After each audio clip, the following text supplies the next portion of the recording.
Saludos, estimados estudiantes. El día de hoy voy a hablar sobre la proyección de USP.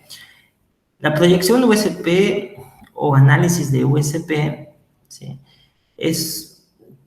incluye simplemente una medida cefalométrica. El USP, ¿sí?, es una medida cefalométrica, no existe más, ¿sí?, y consiste en la distancia del punto A' con el punto B', el punto A' y el punto B', ¿sí? Entonces, esta es la distancia, ¿sí?, es la distancia, ¿sí?, entre el punto A' y B', ¿sí? Este análisis USP sirve para determinar la relación esquelética. Es para saber si el paciente es clase 1, si es clase 2 o si es clase 3 esquelética, ¿sí? Entonces, de manera semejante al ANB, ¿sí?, su objetivo es determinar la relación esquelética. ¿En qué casos lo utilizamos? Muchas veces el ANB no nos diagnostica la maloclusión que vemos clínicamente. No existe una coincidencia entre lo que vemos clínicamente y lo que determinamos cefalométricamente. En muchos casos existe una variación del punto N. A eso le llamamos efecto geométrico del punto N.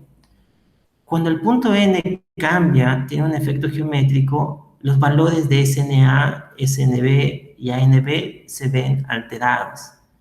En esos casos es mejor utilizar el USP. El USP sería una medida alternativa al ANB, ¿sí? Vamos ahora con el trazado.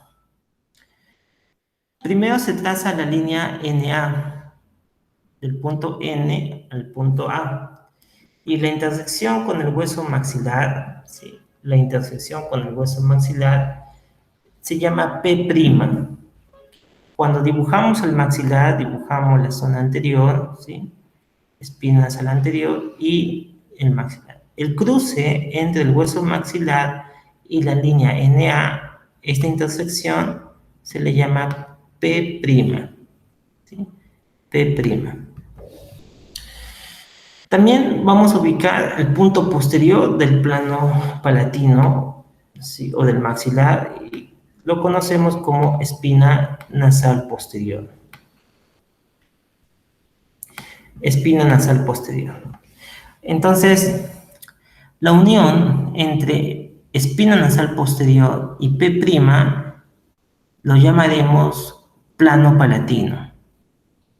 El plano palatino es la unión de espina nasal posterior y el punto P' para el análisis del USP. Otros análisis cefalométricos utilizan espina nasal anterior, pero para otros análisis, ¿no? Plano palatino, para otros análisis, es espina nasal posterior, espina nasal anterior. Pero para el caso de USP utiliza espina nasal posterior y P'. En la parte inferior se traza el plano mandibular desde el punto gonion al punto mentoniano, ¿sí?, al punto mentoniano, ¿sí?, al punto mentoniano. Este es el plano mandibular que es gonion mentoniano. Entonces tenemos el plano palatino y el plano mandibular, ¿sí? Luego, este plano mandibular se desplaza de forma paralela, ¿sí?, hasta la intersección con el plano palatino, ¿sí?, la intersección, ¿sí?, y van a formar un ángulo, ¿sí?, este ángulo, ¿sí? El ángulo entre el plano palatino y el plano mandibular, ¿sí? Luego de eso se trazará una bisectriz del ángulo formado por el plano palatino y el plano mandibular. Encima de esa bisectriz, ¿sí? Encima de la bisectriz se van a proyectar el punto A y el punto B. La proyección es perpendicular a la bisectriz, ¿sí?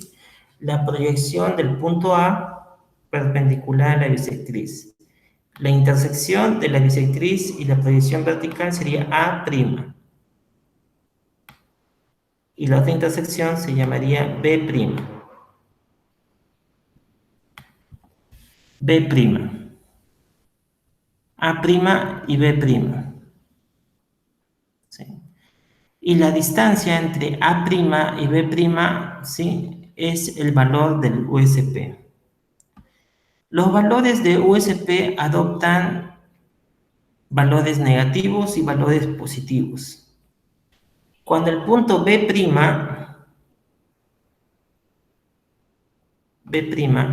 ¿sí? Está delante del punto A',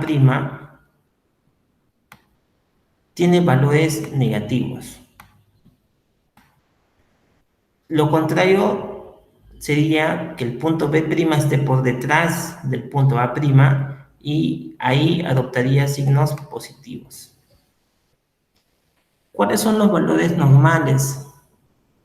Los valores normales para una clase 1 va de -3 a -5.5. Que el punto B' esté por delante del punto A' entre 3 a 5.5. Esa es clase 1 esquelética. Cuando el punto B' supera -5.5, la distancia aumenta, ¿sí? Mayores a 5.5, estamos frente a clase 3 esquelética. Y cuando los valores son menores, ¿sí? Y tiene -2, la distancia es menor, -2, -1, ¿sí? Decimos que es clase 2 esquelética, ¿sí? Es muy sencillo en realidad, ¿no? Determinamos la distancia, vemos la tabla en donde encaja el valor, si es clase 1, si es clase 2 o si es clase 3. Clase 3, cuando la distancia supera los 5.5 milímetros, B' delante de A' con signos negativos. Y clase 2, cuando la distancia es de 3 milímetros con signo negativo, ¿no? B' delante de A', ¿no? ¿Sí? Cuando el valor es de la distancia es menor de 3 milímetros, ¿no? Sí, entonces vamos a utilizar el USP como un complemento, como un análisis complementario al ANB. Muy bien, eso sería todo por hoy. Nos vemos en el siguiente video tutorial.